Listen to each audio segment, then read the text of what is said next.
दोस्तों, आज कविता ना पढ़कर एक लेख पढ़ते हैं, एक गद्य। इस गद्य को लिखा है श्री अनिरुद्ध उमट ने। अनिरुद्ध उमट कायदे से कवि हैं और ये उनके गद्य से भी उसे सुनते पढ़ते हुए हम इस बात को अच्छे से महसूस भी कर सकते हैं। ये गद्य आज के हालात पर एक कमेंट है। कोरोना काल में रचनाकार, साहित्यकार जिस तरह से आज लिख रहे हैं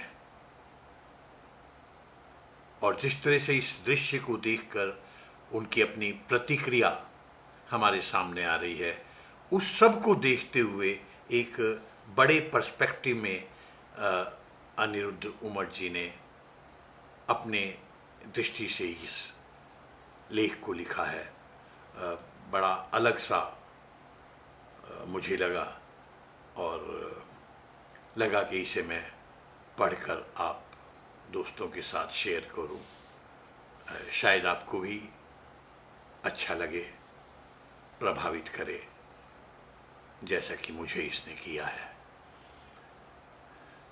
इसका शीर्षक है, कैसा स्तब्धकारी समय और काल है। कैसा स्तब्धकारी समय काल है।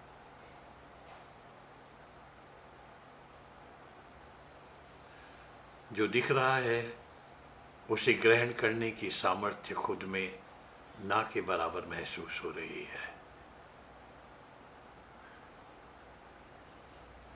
जो दिख रहा है उसे ग्रहण करने की सामर्थ्य खुद में ना के बराबर महसूस हो रही है। गले विलाप के मरोड़ में सूख रहे हैं और आंखें फटी की फटी रह जा रही हैं। आंखें फटी की फटी रह जा रही हैं और कान मृत्यु और नियति के कोहराम को सुनने में छिन्न भिन्न हो गए हैं।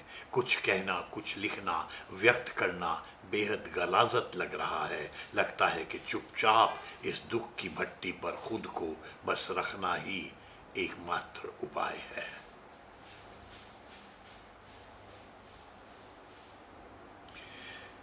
कितना अश्लील है मनुष्य को यूं पीड़ा में बेबस फपकते देखकर साहित्य की राजनीति पर मेरे बोलने को अकुलाते मन का होना।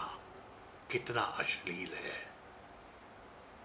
मनुष्य को यूं पीड़ा में बेबस फपकते देखकर साहित्य की राजनीति पर मेरा बोलने को अकुलाते मन का होना। और कितना आश्चर्य है कि मेरे पास जब जबान पथरा गई है तब भाषा का छद्म जीवित रहता है। कितना अश्लील है।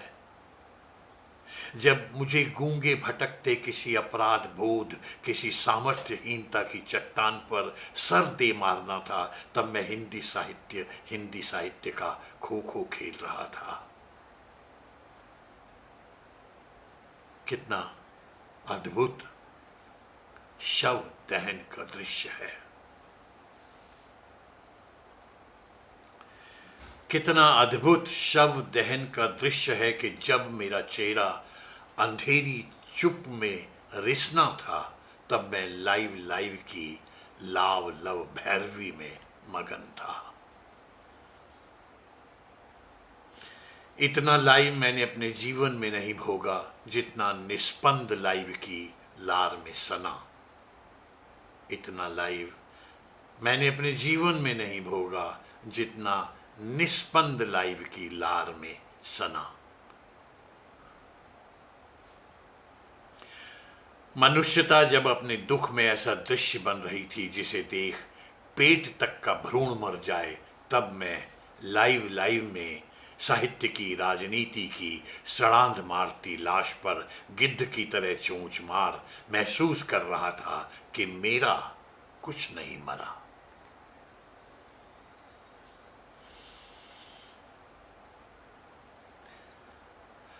मैं जीवन के उस अमूल्य पल से अपने हाथों वंचित हुआ जब लिखने कहने से ज़्यादा रुकना, ठहरना और चुप रहना ज़रूरी होता है। मैं एक ऐसा लेखक हूं जो अपनी जबान के अनियंत्रित कामुक मन से बलात् हूं। मैं सलीके से किसी दुख, किसी मृत्यु पर 2 घड़ी अपने साथ, अपने में रहने से भी वंचित हूं।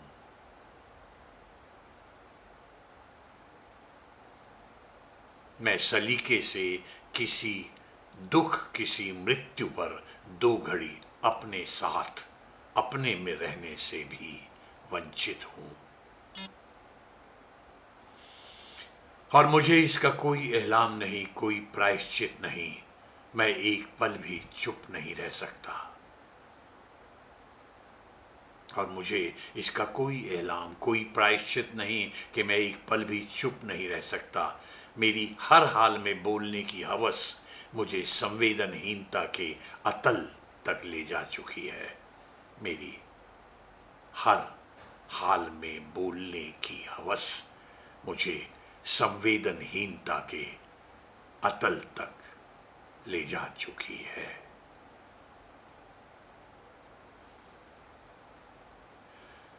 मैं मजाक होने से भी विच्छिन्न वो दुर्भाग्य हूं जिसका अपना कोई दुर्भाग्य भी नहीं।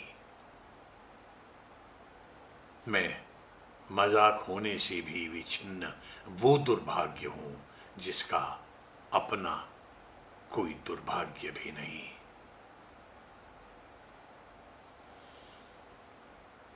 धन्यवाद। देखिए कैसी लगी आपको।